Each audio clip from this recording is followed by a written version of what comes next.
कुंभ राशि वाले मेरे मित्रों, आप सभी को नमस्कार। आज के ज्योतिष कार्यक्रम में हार्दिक अभिनंदन करता हूं और बारंबार प्रणाम करता हूं। आज हम बात करेंगे आपके कुल देवी एवं देवता से संबंधित। आपके कुल देवी देवता से संबंधित आज हम विस्तार पूर्वक चर्चा करेंगे, क्योंकि मेरे मित्रों आपकी कुंडली से यह निकल कर आ रही है कि आपके कुल देवी और देवता बंधे हुए हैं और किसी अघोरी के माध्यम से आपके कुल देवी और देवता को बांध दिया गया है और वह आपके स्थान पे ही बांधा गया है, कहीं बाहर में नहीं बांध दिया है, आप ही के स्थान पर ही बांध दिया है। जहां आप अपने कुल देवी और देवता की पूजा करते थे उसी स्थान पे आपके कुल देवी और देवता को बांध दिया गया है और यह बहुत दिनों से बंधे हुए हैं और यह बहुत बड़ी परेशानी में है। आपके जो कुल देवी देवता हैं यह बहुत बड़ी परेशानी में पड़े हुए हैं, भूखे प्यासे बंधे हुए हैं अपने स्थान पे और किसी अघोरी के माध्यम से, किसी तांत्रिक के माध्यम से उसे बांध दिया गया है। और किसने बांधा है, आज हम वीडियो के अंत में आपको बताएंगे कि किसने बांधा है और क्यों बांधा है। तो मित्रों, कार्यक्रम को आप पूरा अवश्य देखिएगा, जिसके कारण से आपके इस कुल देवी और देवता के कारण से आपके कुंडली में कई प्रकार के दोष लगे पड़े हैं, कई प्रकार के समस्याओं से आप जूझ रहे हैं। प्रतिदिन आपको नई नई परेशानियों का सामना करना पड़ता है।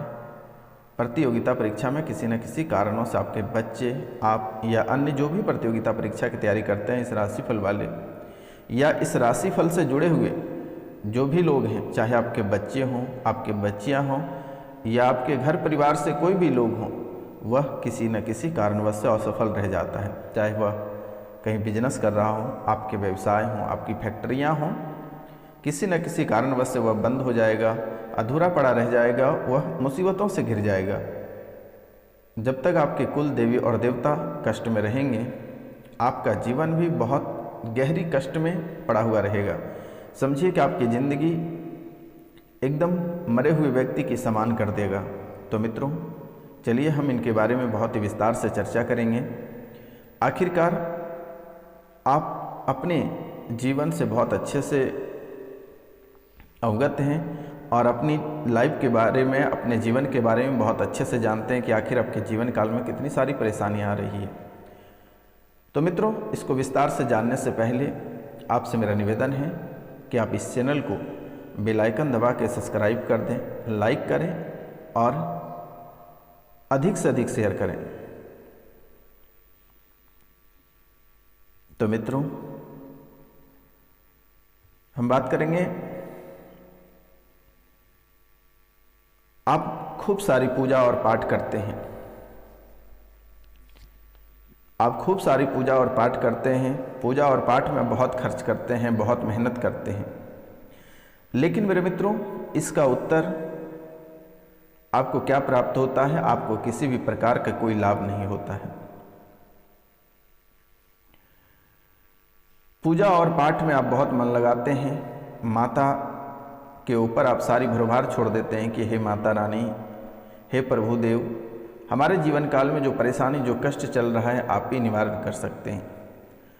लेकिन मेरे मित्रों, आपके कुल देवी देवता जो हैं वह बंधे हुए हैं। आपका कष्ट निवारण करने के बजाय आपके कुल देवी देवता आपको और भी कष्ट दे देते हैं, लेकिन आपका पूजा और पाठ कहीं सफल नहीं होता है और आप दरबदर ठोकर खाते रहते हो और फिर घर में सभी को कोसते हैं कि आखिरकार हमारे पूजा क्यों नहीं सफल हो रहा है। आपस में ही लड़ाइयाँ करना प्रारंभ कर देते हो। तो मित्रों, इसका मुख्य वजह है कि आपके कुल देवी जो हैं वह बंधे हुए हैं, जिसके कारण से आपको इन सारी समस्याओं का सामना करना पड़ता है। आपकी जहाँ तक आप सोचते हैं कि आपके जीवन काल में अच्छाई आएगी, अच्छाई आएगी, लेकिन दिन प्रतिदिन आपके जीवन काल में और भी बुरा होता चला जाता है और अच्छा की जगह पे आपके सारे कार्य बिगड़ते चले जाते हैं। क्योंकि आपकी पूजा का फल कोई और ले जा रहा है। और वो जो भी हैं नकारात्मक शक्ति हैं, क्योंकि उसे भोग से मतलब है और आपको दुख देने से मतलब है। उसे आपको सुख से कोई लेना देना नहीं है, क्योंकि जो आत्मा है उन्हें आपसे कोई लेना देना नहीं है। ना आप उसके रिश्तेदार लगते हैं, ना वो आपके पितृ हैं, ना आपके कुल देवी देवता हैं। इसलिए आप भगवान को भोग लगाते हैं।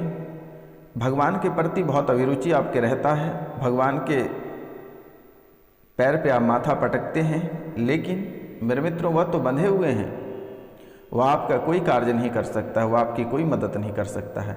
लेकिन वही भोग जो आप माता की को अर्पित करते हैं, जो अपने देवी देवता को अर्पित करते हैं, वह भोग माता को नहीं प्राप्त होती है, वह शैतान को प्राप्त हो जाता है। कोई ऐसे शक्ति को प्राप्त हो जाता है जो बुरे शक्ति होता है, जो प्रेत होता है, उन्हें यह शक्ति प्राप्त हो जाती है और वह इस भोग को लेकर चले जाते हैं और आपको उसके बदले में और भी कष्ट और भी दुख देकर चले जाते हैं।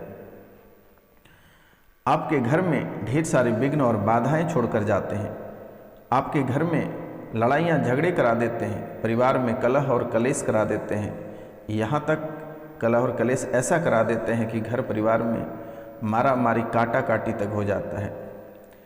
जीवन में ऐसी ऐसी समस्याएं आने लगती हैं कि आप सोचते हैं कि आखिरकार मैंने कल ही अपनी देवी माँ को पूजा किया था, लेकिन मुझे तो कोई फल की प्राप्ति नहीं हो रही है, किसी भी प्रकार का आपको लाभ प्राप्त नहीं हो रहा है। बहुत मशक्क़त के बाद आपको थोड़ी सी अगर खुशियाँ प्राप्त होती है तो वह आत्मा को, वह प्रेत को जलन होने लगता है और फिर वह उस चीज़ को बिगाड़ देता है, बर्बाद कर देता है। लोगों के मस्तिष्क, उसके जो मति खती होता है वह पूरी तरह से चेंज कर देता है। जैसे कि एग्जाम्पल के लिए आपने किसी को बोला कि भैया हमें 10 रुपये देना कल। उसने बोला ठीक है भाई, आप कल आके 10 रुपये ले जाना। लेकिन जैसे ही आप सुबह जाते हैं उनके पास पैसे लेने के लिए, बोलता नहीं खर्च हो गया, मैं आपको नहीं दे सकता हूँ। तो यह उस शैतान का काम रहता है, वह बिगाड़ देता है।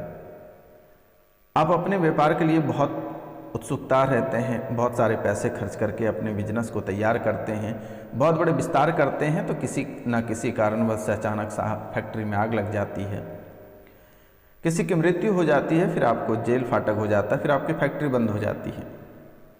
तो ये उस शैतान का काम है और यह शैतान आपके पीछे बहुत समय से पड़ा हुआ है और प्रतिदिन आपको सभी से अलग करता जा रहा है। रुपया, पैसा, धन, दौलत सभी चीज़ से आपको दूरी बना रहा है। यह समय अगर देखा जाए तो आपके जीवन काल में एक एक रुपया पैसा के लिए आप तरस रहे हो, आप घर से बेघर होते जा रहे हो। आपके जीवन में कभी आपने नहीं सोचा था कि आखिरकार आपके जीवन में इतनी बड़ी समस्याएं कभी उत्पन्न होगी, ऐसा स्थिति आपको देखने को मिलेगा। लेकिन मेरे मित्रों, आपके जीवन की जो हालात है यह धीरे धीरे बुरी होती जा रही है, तो इसका मुख्य हाथ यही आत्मा का है जिसने आपको हमेशा बरगलाते रहते हैं। यह आत्मा आपके पीछे इतने बुरे तरीके से पड़ा है कि आप कोई कार्य के लिए घर से निकलते हैं, आप जैसे ही अपने मंजिल के करीब पहुंचने को रहते हैं उससे पहले ही आपके रास्ते को भटका देता है। फिर उस काम से भी आप वंचित रह जाते हैं और उस काम का भी आपको लाभ प्राप्त नहीं हो पाता है और वहाँ से भी आपको 10 बातें सुननी पड़ती है और आपकी नौकरी चली जाती है। घर में छोटे से बड़े तक को धीरे धीरे बीमार कर देता है। जैसे ही आप उसे डॉक्टर के पास लेकर जाते हैं, डॉक्टर के मन में ऐसे नेगेटिविटी डाल देता है कि कोई बीमारी ही पता नहीं चलती है, कोई बीमारी ही नहीं निकलती है और फिर आप परेशान हो जाते हो कि आखिरकार इतनी बड़ी बीमारी है। और जब आप एक्सरे कराते हो या डॉक्टर को दिखाते हो, जो रिपोर्ट आता है वह नॉर्मल आता है, किसी भी प्रकार की कोई बीमारी नहीं रहती है। तो यह उस शैतान का काम है और यह शैतान बहुत दिनों से आपके पीछे पड़ा हुआ है। और फिर जैसे ही आप हॉस्पिटल से घर लाते हैं, अस्पताल से घर लाते हैं बच्चे बच्चियों को या खुद को, फिर वही दर्द शुरू हो जाता है, वही परेशानी प्रारंभ हो जाता है। ऐसे हालात बनती जा रही है आपके जीवन काल में और प्रतिदिन एक नई नई दुश्मन आपके तैयार हो जाते हैं। आज तक जो आपके साथ बैठकर खा रहे हैं, अच्छी बातें कर रही है, वही व्यक्ति कल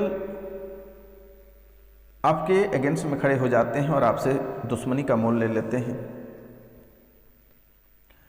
और आप और उस व्यक्ति दोनों के बीच में बड़ी दुश्मनी हो जाती है। ये ना उसका दोष है ना आपकी दोष है, ये उस शैतान जो है उसके क्या धराया है और वह बहुत दिनों से आपके पीछा भी कर रहा है। लगभग 3 बार आपके ऊपर अटैक भी किया उसने, लेकिन आप मरते मरते बच गए और 2 बार तो आप मौत के मुंह से ही निकले हुए हैं। बड़ी दुर्घटना से भी आप बचे हुए हैं। कभी कभी आपके जीवन में ऐसी हालात बना देती है कि आप अचानक सा पूरे गर्म हो जाते हो, लोगों के प्रति गुस्सा हो जाते हो, लगता है कि आप इसको मार ही दोगे, लेकिन फिर जैसे ही आपके अंदर पॉजिटिव आता है, गुस्सा ठंडा होता है, फिर आप बहुत पछताते हैं कि आखिरकार मैंने ऐसा क्यों किया, मुझे ऐसा करना ही नहीं चाहिए था। तो ये इस शैतान का काम है और ऐसी ऐसी स्थितियाँ आपके जीवन काल में बना रही है। शाम में आप लोग अच्छे से खा पी कर सोते हैं, सुबह पता चलता है कि आपके परिवार में कलह और कलेश हो गया, मारामारी हो गया, बच्चे आपसे अलग होकर बिछड़ के घर छोड़कर चले गए, पत्नी घर छोड़कर चली गई, आप घर छोड़कर चले गए, माता पिता दरबदर ठोकर खा रहे हैं। ऐसी हालात आपके कुंडली में बना हुआ है और यह लगातार 7 सालों से चल रही है। बेवजह का आप उलझ जाते हो लोगों से, बेवजह से अभी आप इस रास्ते से जा रहे हो, अचानक सा आप बीचों बीच गाड़ी लगाकर किसी से झगड़ जाते हो, छोटी मोटी बातों को लेकर उलझन में फंस जाते हो और अपनी झूठी मूठी बातों को लेकर आप बुरे फंस जाते हो और उसका नतीजा आपको भुगतना पड़ता है। आप नहीं करते हो, आपके अंदर जो शैतान है, जो गंदी आत्माएं हैं, जो मन में आपके गंदे गंदे विचार डालते हैं, ये उस शैतान का काम है। उसने तो पहले आपके कुलदेवी देवता को बांधा, आपके पितरों को बांधा, आपके घर गृहस्थ को बांध दिया और उसके बाद यह शैतान आपके ऊपर लगातार वार कर रहा है, लगातार परेशान कर रही है। आपके बच्चे को, आपको, आपके रिश्तेदार तक को इसने नहीं छोड़ा है और बहुत अधिक परेशान कर रखा है। तो मित्रों, इसने आपको बहुत ही खतरनाक तरीके से परेशान किया है और कर ही रहा है। तो मित्रों, सबसे पहले आपको अपने कुलदेवी देवता के स्थान पे जाकर एक साबुत नींबू ले लेना है और उसको अपने ऊपर से 21 बार घुमाना है और उसे 2 भागों में काट देना है। एक भाग को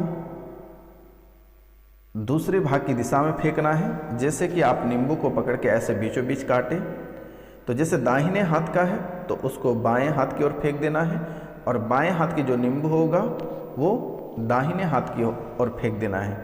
यानी आपको राइट हैंड वाला लेफ्ट में फेंक देना है और लेफ्ट हैंड वाला को राइट हैंड में फेंक देना है। और यह करने के बाद कुल देवी या देवता से आपको क्षमा मांग लेना है और क्षमा मांगकर वहाँ से चले आना है। फिर स्क्रीन पे दिए हुए नंबर पे आप अपने कुल देवी देवता का नाम, अपना नाम, गोत्र और स्थान हमारे व्हाट्सएप पर मैसेज करें, मेरे द्वारा उसे खोल दी जाएगी। आपको घबराने की आवश्यकता नहीं है, परेशान होने की आवश्यकता नहीं है, क्योंकि मेरे मित्रों, यह आपके जीवन को नर्क बनाता चला जा रहा है। क्योंकि ये जो शक्तियां हैं, घर को पूरी तरह से विहीन कर दिया है और इष्ट की आराधना आप करते हैं तो वह उन तक नहीं पहुंचती है। बाहरी बाधाएं, अभिचार, नकारात्मक ऊर्जा बाधा घर में प्रवेश करती रहती है और आपके जीवन की हालातें गंभीर होती जाती है धीरे धीरे। यह समय आपके दुश्मन भी बहुत सारे तैयार हो गए हैं, बहुत सारे दुश्मन आपके ऊपर खड़े हैं। आपके घर परिवार की जो सुरक्षा है, यह सुरक्षा चक्र हट गया है जिसके कारण परिवार में दुर्घटनाएं, नकारात्मक ऊर्जा, वायवीय बाधाएं का प्रवेश हो गई है। आपकी उन्नति पूरी तरह से रुकी हुई है और एक एक रुपया पैसा के लिए आप मोहताज होते जा रहे हैं। आपके परिवारों के बीच जो संस्कारें थी वह संस्कारें खत्म होती जा रही है, क्षय हो गया, नैतिक पतन हो गया, कलह और कलेश प्रारंभ हो गया, घर में अशांति हो गई। ग्रह नक्षत्र का मेल अच्छा होते हुए भी परिवार का कल्याण नहीं हो पा रहा है, क्योंकि मेरे मित्र ग्रह और नक्षत्र की कुंडली में बहुत अच्छा है। ग्रह नक्षत्र के अच्छा होते हुए भी आपके परिवार का कल्याण नहीं हो पा रहा है। यदि मान सम्मान नहीं मिलता है या पूजा नहीं की जाती है तो यह अपनी सारी शक्तियों से घर को विहीन कर देती है। और ऐसे में अगर आप अपने इष्ट देवी देवता की पूजा भी करते हैं तो वहाँ तक उसकी फल की प्राप्ति नहीं हो पाती है। तो मित्रों, जब भी आप कोई शुभ कार्य करते हैं, शादी विवाह करते हैं या अन्य कोई भी शुभ कार्य करते हैं तो वह कार्य आपका मंगल नहीं हो पाता है। वह कार्य आपका मंगल नहीं हो पाता है और आपका कार्य आधा अधूरा रह जाता है, जिसके कारण से आपको फल की प्राप्ति नहीं होती है। तो मित्रों, कुल देवी देवता की जैसे ही मेरे द्वारा यहाँ से खोल दिया जाएगा, आप अपने कुल देवी या देवता की पूजा या उपासना करें। अगर आप पूजा रख कर कुल देवी की उपासना नहीं करते हैं तो जन्म कुंडली में दोष उत्पन्न हो जाएगा फिर से, और अच्छे ग्रह भी प्रतिकूल परिणाम नहीं देंगे। इसलिए ग्रह नक्षत्र की अनुकूलता के लिए आप कुल देवी या देवता की पूजा अवश्य करें। इनके आशीर्वाद के बिना परमात्मा भी प्रसन्न नहीं होते हैं। प्रत्येक कार्य एवं पूजा उपासना से पहले गुरु, माता पिता व अपने कुल देव या देवी की पूजा उपासना करती है और उनका आशीर्वाद लिए बिना आपका कोई भी कार्य सफल नहीं होगा और आपके आशीर्वाद से आत्मा परमात्मा कोई भी खुश नहीं रहेंगे। तो मित्रों, यह कार्य आप अवश्य करें, क्योंकि आपका दुश्मन बहुत ही अधिक है और दुश्मन भी लगातार आपका पीछा कर रही है। दुश्मन भी तंत्र मंत्र क्रियाएं आपके ऊपर लगातार कर रही है। ग्रह भी धीरे धीरे आपकी बिगड़ती जा रही है, ग्रह भी आपकी अनुकूलता से हटती जा रही है और परेशानियों में आपको डालता जा रहा है। तो आप थोड़ी सी सावधानी बरतें और अपने कुल देवी देवता की पूजा करें, नहीं तो स्थितियाँ आपकी धीरे धीरे बर्बाद होती जा रही है और हो जाएगी। तो मित्रों, आज का कार्यक्रम यहीं तक था। आप सभी को नमस्कार, प्रणाम, राधे राधे। मिलते हैं आपसे अगले वीडियो में, तब तक के लिए जय हिंद, जय भारत। अगर हमसे कोई गलती हुआ होगा तो आप लोग क्षमा करना। मिलते हैं हम आपसे।